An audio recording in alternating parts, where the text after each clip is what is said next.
అయిపోయి bad habits వల్ల liver చాలా డ్యామేజ్ అయింది కదా. సో హెల్తీ లివర్ కోసం ఈరోజు ఒక ఆసన చెప్తాను. అండ్ ఆసన పేరు అర్ధ మత్స్యేంద్ర ఆసన్. ఓకే, అది ట్విస్టింగ్ పోజ్ అనమాట. Let's start the video. Starting వచ్చేసి లెగ్ స్ట్రెచ్ చేసి కూర్చోవాలి. కింద రైట్ లెగ్ మర్చి అవతల సైడ్ పెట్టాలి. అండ్ లెఫ్ట్ లెగ్ని కానీ మర్చి హిప్ దగ్గరికి నియర్గా పెట్టాలి. అండ్ నెక్స్ట్ కాళ్ళని ఆపోజిట్ హ్యాండ్తో రైట్ నీని లెఫ్ట్ హ్యాండ్తో పట్టుకొని వెనక్కి చూడొచ్చు. ఓకేనా? ఇలా ఒకవేళ మీరు ఇది చేయగలరు అంటే ఇలా చేయడానికి ట్రై చేయండి.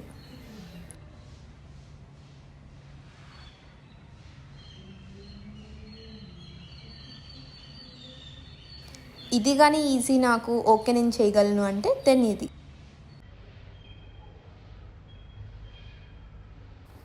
ఇంకా ఈజీ నాకు ఇది అంటే then you can do this.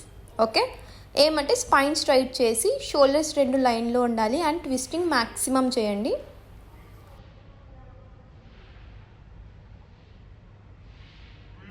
And holding వచ్చేసి మినిమం 30 సెకండ్స్ అయినా చేయాలి. అండ్ నెక్స్ట్ ఇప్పుడు ఆపోజిట్ సైడ్ చేద్దాము. సో లెగ్ స్ట్రెచ్ చేసేసి లెఫ్ట్ లెగ్ మర్చాలన్నమాట. ఇందాక రైట్ లెగ్ మర్చి అవతల సైడ్ పెట్టాం కదా, ఇప్పుడు లెఫ్ట్ లెగ్ మర్చి ఇటు సైడ్ పెట్టాలన్నమాట. Like this.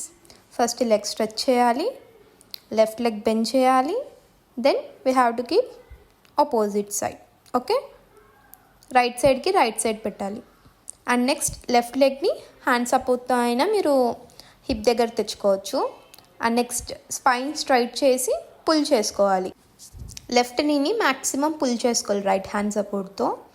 అండ్ ట్విస్టింగ్ బాగా ఇచ్చి వెనకాల చూడాలి. అండ్ సేమ్ అలానే చేయగలరు అంటే ఎల్బో పుష్ చేస్తూ హ్యాండ్ కానీ కింద పెట్టి ట్రై చేయండి. అండ్ నెక్స్ట్ ఇది కానీ చేయగలరు అంటే వెనకాల లెగ్ని పట్టుకోవాలి, లెఫ్ట్ లెగ్ని రైట్ హ్యాండ్తో. ఓకే, ఇది కానీ అంటే then you can catch the thigh. Right థైని పట్టుకోవడానికి చూడాలి లెఫ్ట్ హ్యాండ్తో.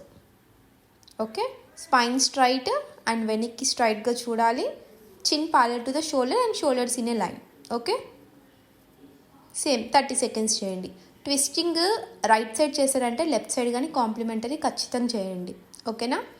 And thank you. And thanks for watching my videos. Please do follow, subscribe and share my videos.